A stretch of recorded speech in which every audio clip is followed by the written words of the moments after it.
अब ऐसा है कि बिहार से एक आदमी 500 रुपए की टिकट लेता है, दिल्ली में आता है, अस्पताल में 5 लाख रुपए का ऑपरेशन फ्री में करा के वापस चला जाता है। नमस्कार, मैं अभिषेक, आप देख रहे हैं द पैम्फलेट। भारत में चुनावी मौसम की आहट एक बार फिर शुरू हो गई है।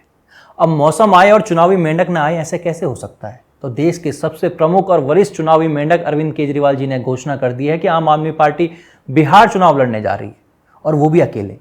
आम आदमी पार्टी की खासियत यही है कि उनके लिए अकेले चुनाव लड़ने की घोषणा करना ही उपलब्धि बन जाता है। पार्टी का अकेले चुनाव लड़ने का मतलब होता है कि अकेले जमानत जब्त करवाना। इससे पहले वे हरियाणा, उत्तराखंड, राजस्थान, उत्तर प्रदेश, गोवा, गुजरात, हिमाचल प्रदेश में आम आदमी पार्टी इस उपलब्धि को हासिल कर चुकी है। अब इस घोषणा के बाद कई लोगों के मन में लड्डू फूट रहे हैं। पहले अरविंद केजरीवाल के मन में लड्डू फूटा, वो इसलिए क्योंकि बिहार में 243 सीटें हैं और इन सीटों पर टिकट के खरीदार मिलेंगे।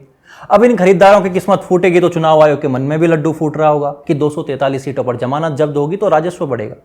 लेकिन अफसोस ये कि सर्वे कंपनियों के हाथ कोई लड्डू नहीं आ पाएगा, क्योंकि आम आदमी पार्टी के हार जीत का सर्वे इतना इंटरनल होता है कि केजरीवाल के ड्राइंग रूम से बाहर नहीं जा पाता है। सूत्र तो ये भी बताते हैं कि लूडो और सांप सीढ़ी खेलकर आम आदमी पार्टी के नेता ओपिनियन पोल तैयार करवाते हैं। अब पोल से याद आया कि बिहार में सबसे लोकप्रिय मुख्यमंत्री का पोल भी जारी हुआ है। इसमें अरविंद केजरीवाल सबसे पहले नंबर पर है। हालांकि ये जानकारी बाद में आई कि सर्वे का सैंपल साइज बस 100 लोगों का था। उनके बीच घोषणा की गई थी कि केजरीवाल सरकार आने पर शराबबंदी हटा दी जाएगी और दिल्ली की तरह एक के साथ एक फ्री स्कीम बिहार में भी लागू होगी। तो उन 100 लोगों ने केजरीवाल को पसंद बता दिया। सूत्र तो ये भी बता रहे हैं कि उन 100 लोगों में से तो एक मनीष सिसोदिया ही थे। दरअसल माना ही जा रहा है कि केजरीवाल की जगह मनीष सिसोदिया बिहार में चुनावी अभियान को लीड करेंगे। उसके 2 कारण हैं। पहला, बिहार में प्रशांत किशोर के रूप में एक केजरीवाल पहले से ही मौजूद है, तो ऐसे में अगर जनता के सामने 2 भेष बदलने वाले एक साथ खड़े हो गए तो पब्लिक कंफ्यूज जा सकती है और इसका फायदा दूसरे लोगों को मिल सकता है। तो सिसोदिया को आगे दिखाया जाएगा।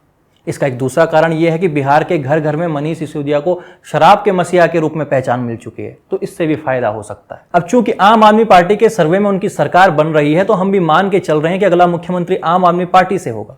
तो एक कयास ये भी लगाया जा रहा है कि नारी शक्ति का सम्मान करने वाले अरविंद केजरीवाल अपने पीए विभव कुमार के कहने पर बिहार में किसी महिला को मुख्यमंत्री बना सकते हैं।